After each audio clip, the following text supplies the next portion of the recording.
만약에 편법을 써서 정당이 가상 정당을 만들어서 이루어진다면 이것처럼 8표 뿐만 아니라 정의당도 불리합니다. 안녕하세요. 꿈입니다. 오늘은 준연동형 비례대표제에 대해서 한번 살펴보겠습니다. 오늘 여야 간에 합의가 다 끝났는데요. 제가 들어도 이게 이해하기 좀 힘듭니다. 그래서 이 부분을 좀 더 쉽게 이해하면 어떨까라는 생각이 들어서 한번 시도해 봤습니다. 우선은 보시는 화면에 보시다시피 하나하나 한번 설명 한번 해보겠습니다. 준연동형 비례대표제가 뭐냐면 우리가 선거를 하게 되면 두 장의 투표를 하게 됩니다. 우선은 준연동형 비례대표제 정당 비율이 가장 중요합니다. 그래서 정당 비율을 기준으로 삼고 정당 비율에 따라서 의석수가 각 정당에 배정이 됩니다. 예를 들어서 A 정당이 정당 지지율로 봤더니 40%를 차지했습니다. 그렇다면 의석수가 지금 300석이죠. 300석 중에서 120석을 배정받습니다. 그리고 B정당의 경우에는 정당 비율이 30%를 받았습니다. 그렇다면 의석수가 90석을 배정받습니다. C정당의 경우에는 10% 30석이 이제 배정받고요. D정당의 경우에도 역시 30석. E정당 같은 경우에는 5%입니다. 그럴 경우에는 15석을 배정받습니다. 이거는 가장 초안입니다. 허용되는 의석 수입니다. 우리 같은 경우에는 지역구를 250석, 비례대표를 50석으로 오늘 타진됐죠. 물론 이제 패스트 트랙에 통과를 해야 되겠지만요. 이것으로 계산을 해보겠습니다. 지역구를 250석으로 본다면, 이걸 기준으로 한다면, 우선은 A정당이 지역구 투표를 130명이 됐습니다. 130석을 성취했고요. 그 다음에 B정당의 경우 90석. 보시면 A정당은 130석이지만 원래는 정당 비율, 즉 비례대표제로 본다면 120석을 배정받았죠. 근데 130석으로 10석이 더 추가가 됐습니다. 그리고 D정당의 경우에는 90석입니다. C정당 같은 경우에는 20석. B정당의 경우에는 90석과 똑같이 90석이 됐죠. 따라서 비례대표는 더 이상 배정받지 못합니다. 여기에 비해서 C정당 같은 경우에는 의석수가 30석이었죠.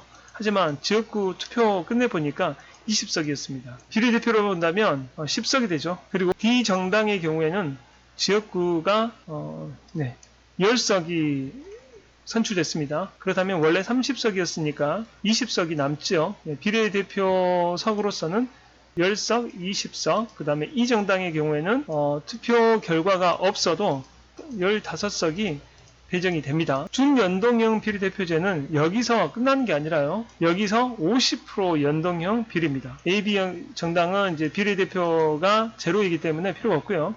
C정당의 경우에는 20명이 당선됐죠. 비례대표는 10명이 채울 수 있습니다. 50%는 그 절반입니다.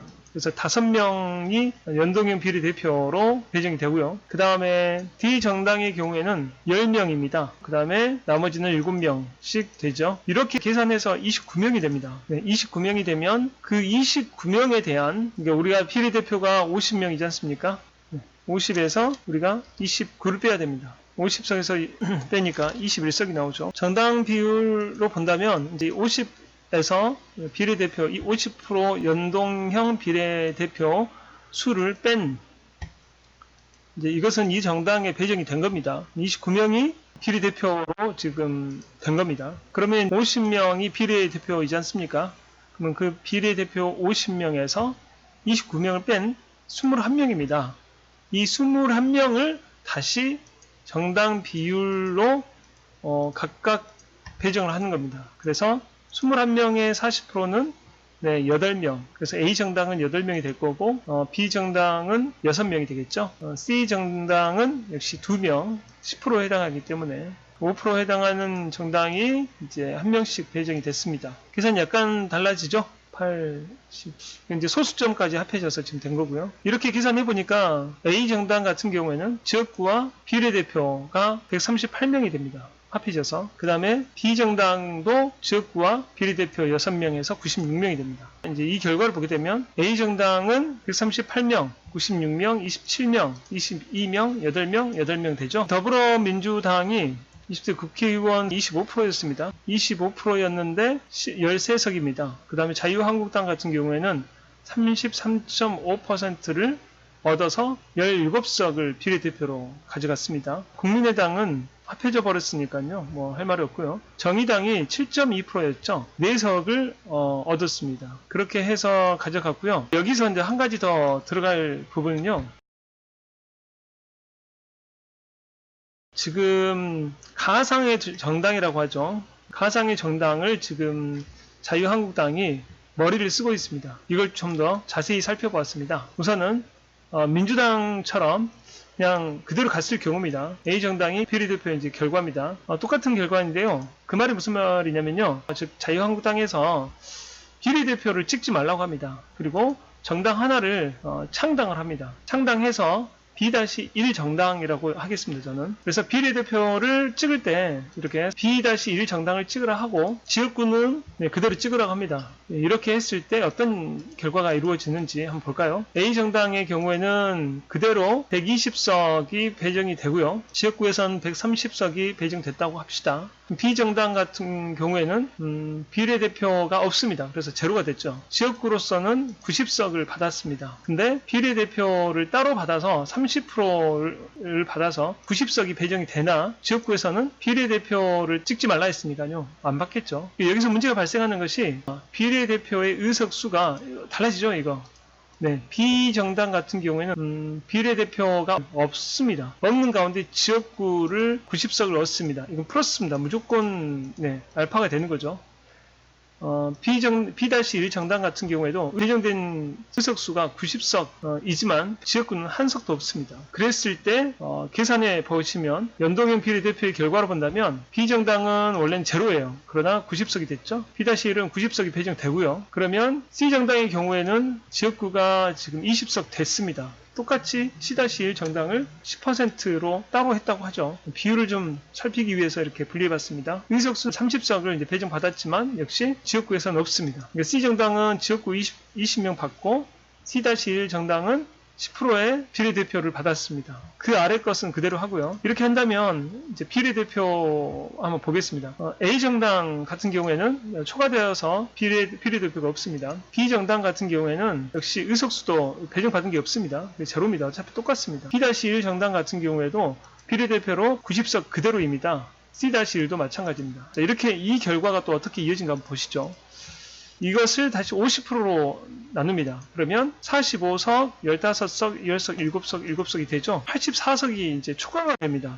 그리고 비례대표가 50명입니다. 50석. 근데 이렇게 편법으로 이루어지게 되면 비례대표의 총 인원이 달라집니다. 달라진 이 인원으로 84명이죠. 50%니까요. 84명을 다시 50%와 똑같은 100%로 삼아야 됩니다. 그러기 위해서는 각각의 퍼센테이지로 바꿔야 됩니다. 그래서 45명은 54%입니다. 84를 100%로 하게 되면요. 18%, 12%, 8%, 8%입니다. 이걸 50명에다가 접목해 보겠습니다. 그렇게 하게 되면 27석, 9석, 6석, 4석, 4석이 됩니다. 종합해서 50석이 만들어집니다. 그렇다면 이제는 종합이 되죠. B정당은 B-1 정당과 나누어 가지고 비례대표와 지역구를 갖다 가져갔습니다. 그 결과가 117석입니다. 그리고 C정당도 결과가 29석입니다. 130석과 117석과 19석.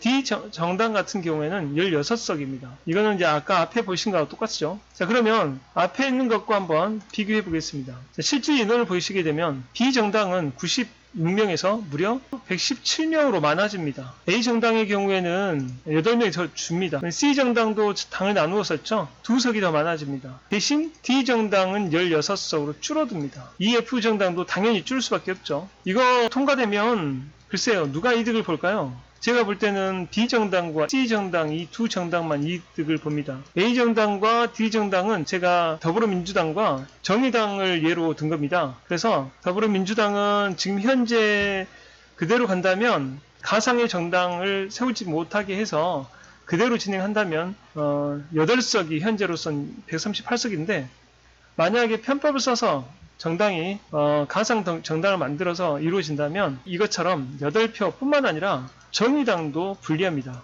네, 보시다시피 차이를 한번 해봤습니다. 가상 정당을 세우고 안 세우고의 차이입니다. 자유한국당의 입장에서 본다면 20석이 즉 가상 정당 세워지면 무조건 이득입니다. 그러나 보시다시피 아니죠. 네, 차이가 많이 납니다. D 정당 경우에는 네, 아무렇지 않습니까? 여기까지 하겠습니다. 유튜버 초보입니다. 구독 꼭 좀 부탁드리겠습니다. 감사합니다.